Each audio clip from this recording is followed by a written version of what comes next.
नमस्कार प्यारे विद्यार्थियों, बीएनडी क्लासेज के ऑनलाइन प्लेटफॉर्म पर आपका हार्दिक स्वागत और अभिनंदन है। जो आपका टेस्ट पेपर रहा है उसका सॉल्यूशन हम देखेंगे, इसलिए समय बहुत महत्वपूर्ण है और समय को ध्यान में रखते हुए इसका सॉल्यूशन हम शुरू करें उससे पहले समय संबंधित मोटिवेशनल एक पंक्ति मैं आपको सुना रहा हूं।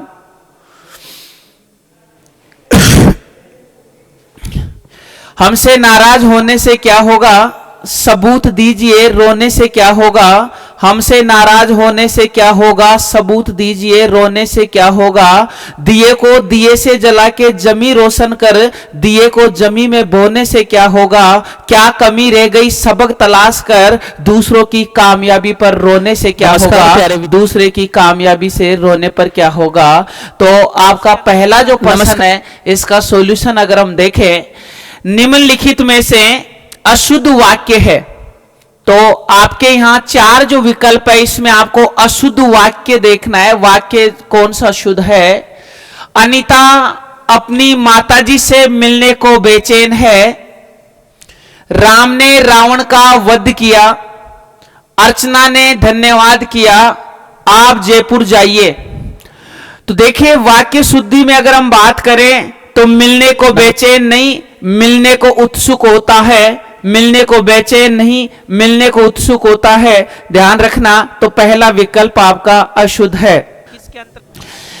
अनीता अपनी माताजी से मिलने को उत्सुक है, आपका शुद्ध होता। इसलिए ध्यान रखना प्यारे विद्यार्थियों, जब भी मिलना शब्द आए और उसके साथ में बेचैन शब्द आए तो वो वाक्य अशुद्ध रहेगा। तो आपका एक नंबर विकल्प है। राम ने रावण का वध किया। तो राम यहां पर अच्छाई का प्रतीक है और रावण जो है यहां पर बुराई का प्रतीक है। तो यहां पर पौराणिक काल में अगर अच्छाई और बुराई के अर्थ में हम यहां पर क्लियर करें तो वध शब्द का प्रयोग किया जाता था। राम ने रावण की मृत्यु की या हत्या की। यहां अगर वध के स्थान पर अगर हत्या आ जाता तो आपका यह शुद्ध हो जाता, हत्या की। तो यह भी आपका शुद्ध है। अर्चना ने धन्यवाद किया। तो ध्यान रखना, धन्यवाद किया जाता है, धन्यवाद दिया नहीं जाता। अगर दिया लिखते तो अशुद्ध हो जाता। आप जयपुर जाइए। आप यहां पर सम्मान सूचक आया है, तो यहां पर अगर जाइए की जगह अगर जाओ कर देते तो आपका यह अशुद्ध हो जाता। तो देखिए मैंने इस प्रश्न में जो अशुद्ध वाक्य है वो तो मैंने छांटकर आपको बताया है। साथ में जो तीन जो विकल्प है इनमें जो शुद्ध है वाक्य हैं, इनमें कौन से शब्द को बदलने से अशुद्धि आ जाती है। जैसे राम ने रावण की हत्या की, अशुद्ध हो जाता। अर्चना ने धन्यवाद दिया, अशुद्ध हो जाता। आप जयपुर आओ तो भी जाओ तो आपका शुद्ध हो जाता। एक नंबर विकल्प आपका आंसर रहेगा। प्रश्न संख्या 2, निम्नलिखित में से असुमेलित विकल्प है। तो यहां अगर हम बात करें सीता की, अगर बात करें तो जनक नंदनी। तो ध्यान रखना, आपके यहां पर जनक के साथ में राजा जो जनक है उसके साथ में आप सूता या जा या नंदनी अगर लगा दोगे, आप नंदनी अगर लगा दोगे तो सदैव आपका सीता का पर्यायवाची बन जाएगा। तो ध्यान रखना, चाहे जनक नंदनी आए, चाहे जनक जाए, चाहे जनक सूत आए, तो सीता का पर्यायवाची है। राम की प्रिया, तो राम की जो प्रिया है, राम की प्रिया भी सीता है। और धरा, अगर मैं आपसे कहूं कि पृथ्वी के पर्यायवाची शब्दों के अंत में जा, सूता या नंदनी अगर आप लगा दोगे तो सदैव आपका सीता का पर्यायवाची बन जाएगा। तो यहां पर धरा यानी पृथ्वी और जा यानी पुत्री। तो पृथ्वी की पुत्री जो कहा जाता है सीता के अर्थ में, तो यह तो सुमेलित है। उसी प्रकार पार्वती उमा को कहते हैं, पार्वती शिवा को कहते हैं और पार्वती शैलजा को कहते हैं। ध्यान रखना, शैल यानी पर्वत होता है, शैल यानी पर्वत होता है। और पर्वत के पर्यायवाची शब्दों के अंत में जा, सूता या नंदनी अगर हम लगा देंगे तो हमारा सदैव पार्वती का बन जाएगा। तो ये भी ध्यान रखना, शैल यानी पर्वत और पर्वत की पुत्री आपके यहां पार्वती को कहा जाता है। सरस्वती शारदा, सरस्वती पद्मासना और सरस्वती आपके यहाँ पर वाग देवी, तो ध्यान रखना ये भी आपका सुमेलित है। लेकिन पोलोमी जो कहा जाता है वो इंदिरा को कहा जाता है, बोले तो सतावरी को कहा जाता है, सची को कहा जाता है, राधा को नहीं कहा जाता है। तो यहां ध्यान रखना इंद्र की जो पत्नी है वो सची, सतावरी और पोलोमी यहां पर है। 4 नंबर आपका है, सुमेलित है, यही आपका आंसर रहेगा। प्रश्न संख्या 3 की अगर हम चर्चा करें, निम्नलिखित में से किस विकल्प में सभी शब्द शुद्ध है? देखिए अगर यहां पर हम बात करें, जैसे आपने नदी लिखा और इसका बहुवचन अगर आपको बनाना है तो आपने क्या किया, नदियां किया। यहां पर जो दीर्घ मात्रा इसको आपने लघु किया, तो यहां पर बाबी जो है अगर इसका बहुवचन बनाएंगे तो आपके यहां पर बाबिया ये होना चाहिए था, तो इसका मतलब ये अशुद्ध है। मैंने चातुर्य का मैंने पहले बताया, चातुर्य का या तो चतुरता बनेगा या चातुर्य बनेगा, चातुर्यता कभी नहीं बनेगा, क्योंकि चतुर शब्द में अगर चतुर शब्द में हम यह प्रत्यय लगाएंगे तो आपका चातुर्य शब्द बनेगा, चातुर्यता नहीं होगा। उसी प्रकार प्रदेश में अगर हम इक लगाएंगे तो आपका दीर्घ हो जाएगा प्रादेशिक, तो ये तीनों आपके क्या है, अशुद्ध हैं। प्रमाण का जो होगा, इक प्रत्यय लगाने से प्रमाण आपका प्रामाणिक हो जाएगा, प्रामाणिक। और निशेष की अगर हम बात करें तो नी धनात्मक शेष आपका यहां पर ये बनने वाला है निशेष, या फिर ऐसे नहीं तो आपका निशेष आपका ये बनेगा, तो आप देख सकते हो। उसी प्रकार प्रतिच्छेद की अगर हम बात करें तो आपका ये शुद्ध रहेगा, और यहां पर व्यंजन संधि रहने वाली है, व्यंजन संधि रहने वाली है। लालायित, यानी और दीक्षा, ये तीनों शब्द आपके जो हैं ये शुद्ध हैं, लेकिन आपके यहां आधीन नहीं होता, आपका अधीन होता है, अधीन होता है। और ये आगामी नहीं, आगामी। और यहां पर अगर हम बात करें तो ये जो आपका है आनुषंगिक आपका ये रहेगा, तो ये भी आपके अशुद्ध है। तो प्यारे विद्यार्थियों, विकल्प संख्या 3 आपका आंसर रहेगा। श्रुति सम शब्द युग्म की भिन्न अर्थ वाला सही विकल्प को बताइए। तो सुनने में समान हो लेकिन अर्थ भिन्न हो, तो ध्यान रखना अश्व घोड़ा को कहते हैं, तो ये तो समानार्थी हो गए। तुरंग और तरंग, तो तुरंग आपका घोड़ा हो गया, बोले तो वाजी हो गया, और तरंग आपके लहर हो गई, तो ये आपका आंसर रहेगा। यहां पर समानार्थी पर्यायवाची नहीं दिए गए हैं। समुद्र सिंधु को कहते हैं, समुद्र सिंधु को कहते हैं, अद्रि पर्वत को कहते हैं, इसका मतलब ये समानार्थी हैं, ये समानार्थी हैं पर्यायवाची, लेकिन ये आपका शब्द युग्म है। 2 नंबर विकल्प आपका आंसर रहेगा। तो प्यारे विद्यार्थियों, तुरंग यानी घोड़ा और तरंग यानी लहर होती है, और लहर जो होती है इसे लहर को उर्मी भी कहते हैं, लहर को उर्मी भी कहते हैं। नेक्स्ट, शकल और शक्ल शब्द युग्म का सही अर्थ है। यहां पर अगर हम बात करें शकल और शक्ल शब्द युग्म का, तो संपूर्ण यहां पर होता है सकल सुधारे का जैसे आता है, लेकिन कला यहां पर नहीं होती। अगर कला नहीं होती तो आपका फिर ये विकल्प भी नहीं होगा। ये आपके यहां संपूर्ण, तो ये भी नहीं, संपूर्ण और अंश आपका 4 नंबर विकल्प आपका यहां पर रहने वाला है। तो ये आपका प्रश्न संख्या 5 का आंसर है। निम्नलिखित में से असुमेलित विकल्प है, निम्नलिखित में से असुमेलित विकल्प है बछिया का ताव, तो अत्यधिक रोबदार नहीं, अत्यधिक मूर्ख व्यक्ति। तो बछिया का ताव होना, बोले तो अत्यधिक मूर्ख व्यक्ति यहां आएगा, रोबदार नहीं होगा। अंधे को दीपक दिखाना, बोले तो ना समझ को उपदेश देना, ये आपका सही है। कट जाना, बोले तो शर्मिंदा होना, और खाला का घर होना बोले तो बहुत आसान कार्य होना।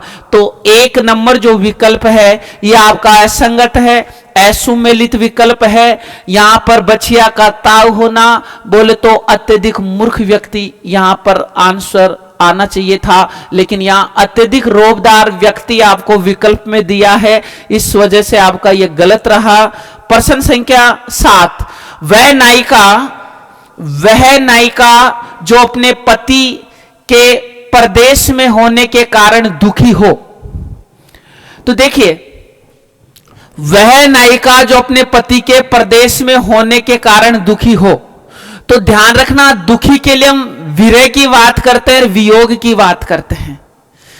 आपके यहां पर देखिए, वह नायिका जिसका पति परदेश गया हुआ हो तो उसे प्रोसित पति का कहते हैं।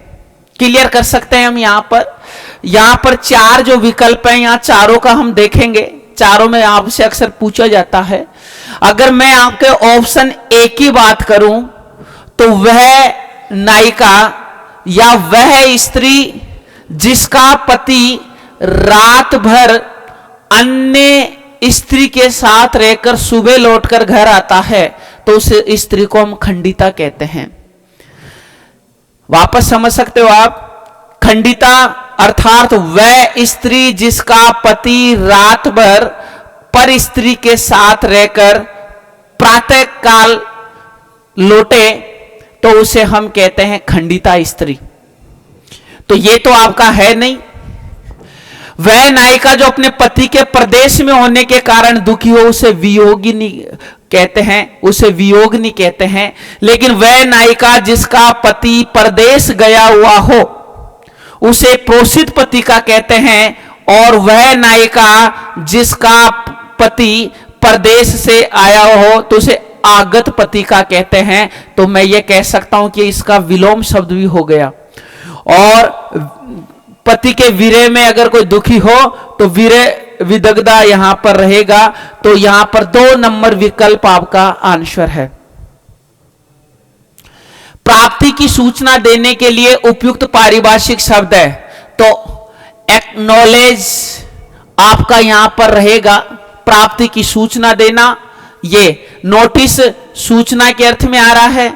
आपके यहां पर एफिडेविट शपथ पत्र के अर्थ में आ रहा है, और यहां पर एक्सेप्ट स्वीकृति के अर्थ में आ रहा है। स्वीकृति करना या स्वीकार करना, एक्सेप्ट करना बोले तो स्वीकार यहां पर। तो आपके 1 नंबर विकल्प आंसर रहेगा। नेक्स्ट, निम्नलिखित में से प्रत्येक के बारे में असत्य कथन है। बहुत अच्छा प्रश्न है यहां पर। निम्नलिखित में से प्रत्येक के बारे में असत्य कथन है। प्रत्यय में संधि के नियम लागू होते हैं। प्रत्यय शब्दांश होते हैं। तो पहले तो मैं आपको यह बता दूं कि चाहे प्रत्यय हो चाहे उपसर्ग हो, प्रत्यय या उपसर्ग जो दोनों हैं वो शब्दांश होते हैं। तो यह बात तो सही है। प्रत्यय शब्द के अंत में लगते हैं, तो यह भी आपके सही है। प्रत्यय के 2 भेद होते हैं, तो 2 ही भेद होते हैं। बोले तो आपका कृत प्रत्यय और आपका तदित प्रत्यय। क्रिया के साथ में जो प्रत्यय प्रयुक्त होते हैं उन्हें कृत प्रत्यय, और संज्ञा सर्वनाम तथा विशेषण शब्दों के साथ में जो प्रयुक्त होते हैं वो आपके तदित प्रत्यय। इसका मतलब प्रत्यय में संधि के नियम लागू नहीं होते हैं। तो ये आपको मालूम होना चाहिए, प्रत्यय में कभी भी संधि के नियम लागू नहीं होते हैं। निम्नलिखित में से उपसर्ग के बारे में असत्य कथन है। अब उपसर्ग के बारे में बताना है, तो ये चीज तो आपके क्लियर हो ही गई है, तो आंसर आपका होगा ही नहीं। ये तो सत्य कथन है कि मैंने अभी इससे पहले वाले प्रश्न के मैंने कहा कि उपसर्ग और प्रत्यय शब्द नहीं शब्दांश होते हैं, तो ये सही है। उपसर्ग में संधि के नियम लागू नहीं होते हैं, तो ध्यान रखना लागू होते हैं इसमें। तो संस्कृत में उपसर्गों की संख्या 22 होती है और उपसर्ग शब्द के आगे प्रयुक्त होते हैं। तो यहां 3 नंबर विकल्प आपका आंसर रहेगा। निम्नलिखित में से वृद्धि संधि का उदाहरण नहीं है। देखिए, आप वृद्धि संधि में आप ये कर देते हो, जहां पर आप पहचान कर रखे हो ये मात्राएं जहां पर आएगी, तो ध्यान रखना प्रधनात्मक ऊढ़ आपके ए और ऊ मिलकर आपके ओ होना चाहिए, लेकिन आपके यहां पर ये प्रौढ़ हो गया, तो ये गुण संधि का अपवाद है। गुण संधि का क्या है भाई? संधि का अपवाद है, ये अपवाद है। बाकी यहां पर अगर हम बात करें सर्वथा धनात्मक एव, मत धनात्मक ऐक्य, अगर ऐक्य का भी हम बात करें तो एक में यह प्रत्यय है, यहां पर यह प्रत्यय, और तथा धनात्मक एव, इसका मतलब 1 नंबर विकल्प आपका आंसर रहेगा। निम्नलिखित में से किस विकल्प में सभी शब्द व्यंजन संधि के उदाहरण है? तो देखिए व्यंजन संधि के उदाहरण के लिए हम बात करें, सह पर रुक रहे हैं, सह पर रुक रहे हैं, इसका हम उठाएंगे, विसर्ग लगाएंगे तो विसर्ग संधि हो गई नी धनात्मक तेज, नी धनात्मक शुल्क, और सूर्य धनात्मक उदय, तो यहां पर आपके गुण संधि हो रही है, इसका मतलब व्यंजन संधि तो नहीं है इनमें। परम धनात्मक आनंद दीर्घ संधि, वी धनात्मक आप्त, वी धनात्मक आप्त, तो आपके यहां यण संधि, और सदा धनात्मक एव, बोले तो यहां वर्दी संधि, बोले तो सब में स्वर संधि है, तो ये भी नहीं है।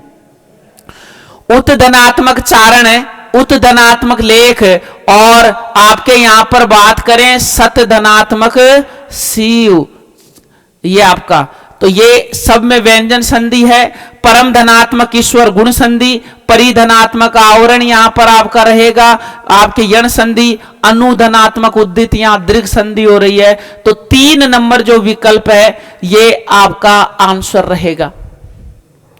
नेक्स्ट असुमेलित विकल्प है, तो ध्यान रखना द्विगु समास में उत्तर पद प्रदान होता है, उत्तर पद प्रदान होता है, आपको मालूम होना चाहिए। अव्ययभाव समास में पूर्व पद प्रदान होता है, और तत्पुरुष समास में मैंने कह दिया दोनों पद प्रदान नहीं होते हैं, तत्पुरुष समास में भी उत्तर पद प्रदान होता है, उत्तर पद प्रदान होता है, आपको मालूम होना चाहिए। द्वंद्व समास में दोनों पद प्रदान होते हैं, तो 3 नंबर विकल्प आंसर है। नेक्स्ट, रोगग्रस्त शब्द का विलोम क्या होता है? देखिए अगर हम यहां पर बात करें निरोग तो रोग, रोगी तो निरोगी, निरोगी तो रोगी, रोग मुक्त, रोग मुक्त तो रोग से मुक्त, तो रोग ग्रस्त।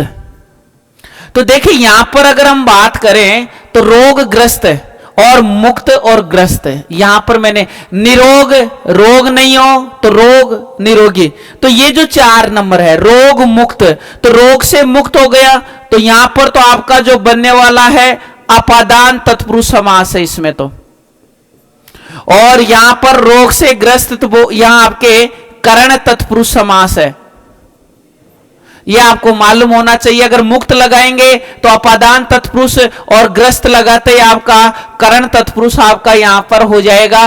तो प्यारे विद्यार्थियों 4 नंबर विकल्प आपका आंसर रहेगा। अंतिम जो प्रश्न है, शेषव व पार्थक्य शब्दों में प्रयुक्त प्रत्यय है, तो देखिए अगर हम यहां बात करें शिशु में अगर हम ए प्रत्यय लगाएंगे तो आपके यहां पर ई और जो उ आपके ए है वो आई में बदल जाएगा, तो ये से हो गया।